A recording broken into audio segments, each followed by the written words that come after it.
इन सारी प्रोसेस को अगर आपको लगता है कि आपके पास कोई नहीं है और आप उससे आप टैकल नहीं कर पा रहे, तो सबसे पहले तो आपको करना चाहिए डीप ब्रीदिंग आप कर सकते हैं, आप मेडिटेशन कर सकते हैं, आप माइंडफुल टेक्निक्स कर सकते हैं। You have to be in the present, क्योंकि हम जब फ्यूचर में चले जाते हैं हमें एंग्जाइटी होना शुरू हो जाती है। So you have to be the present कि आप उसको इमेजरी टेक्निक्स में लेके जा सकते हैं, डिफरेंट थेरेपीज, लेकिन initially you can take deep breath और उसमें एक प्रोसेस होता है, अगर आप उस प्रोसेस के थ्रू करते हैं सो ये भी आपको हेल्प आउट करती है, क्योंकि इसके आपके ब्रेन में ऑक्सीजन फ्रेश जाती है, आप इससे आप हेल्प आउट ले सकते हैं। और जब आपके ब्रेन की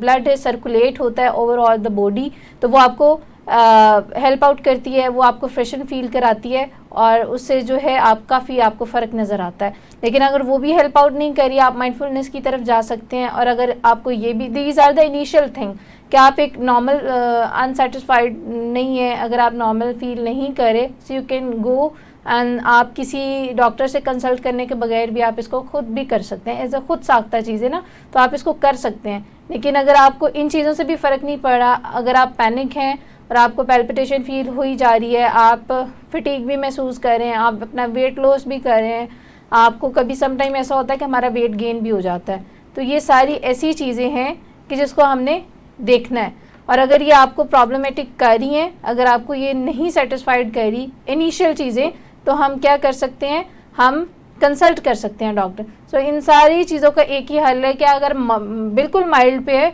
तो हम उसको टैकल कर सकते हैं, हम खुद कर सकते हैं, जो कि हम नहीं करते। सो इन अगर हम इसकी प्रैक्टिस करें, आपने बड़ी हम बात की कि हम ऐसा नहीं करते, हमें इल्म होता है लेकिन हम ऐसा नहीं कर पाते हैं, और बहुत सी आपने थेरेपिस्ट के हवाले से यहाँ पे डिस्कस भी किया। और एक बहुत सी ब्रीथिंग एक्सरसाइजेज हैं जो हम कर सकते हैं, लेकिन एक छोटी सी टेक्निक है ब्रीथिंग के हवाले से, आमतौर पर डायाफ्राग्मेटिक ब्रीदिंग को जो है वो सबसे ज्यादा बेहतरीन ब्रीदिंग कहा जाता है। तो थोड़ा हमें एक्सप्लेन कीजिएगा डायाफ्राग्मेटिक ब्रीदिंग है क्या और किस तरह की जा सकती है। अच्छा, बेसिकली आपको इसके लिए चाहिए कोई कंफर्टेबल प्लेस, और आप यहाँ पे बैठ के आप if I can go for it, और ज़्यादा से ज़्यादा 10 सेकेंड। इसमें होता क्या है कि आप इनहेल करते हैं, आप अपने नाक से एक लंबा गहरा सांस लेते हैं और फिर उसको होल्ड करते हैं 3 सेकंड के लिए, मैक्सिमम 3 सेकंड के लिए आप उसको अपने पेट में होल्ड करते हैं और फिर आप उसे एक्सेल कर देते हैं। तो एक्सेल कितने सेकंड्स में करेंगे?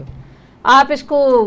3 सेकंड में कर लें, लेकिन ये प्रोसेस जितना भी है बिल्कुल स्लो डाउन होना चाहिए। अगर तो आप तेज़ी में कर रहे हैं तो आपको अफेक्ट नहीं करेगी, क्योंकि आप जब इनहेल करेंगे ऑक्सीजन जाएगी, जब आप एक्सेल करेंगे आपकी जितनी भी कार्बन डाइऑक्साइड है या इस तरह से दूसरी चीज़ें हैं वो निकलती हैं।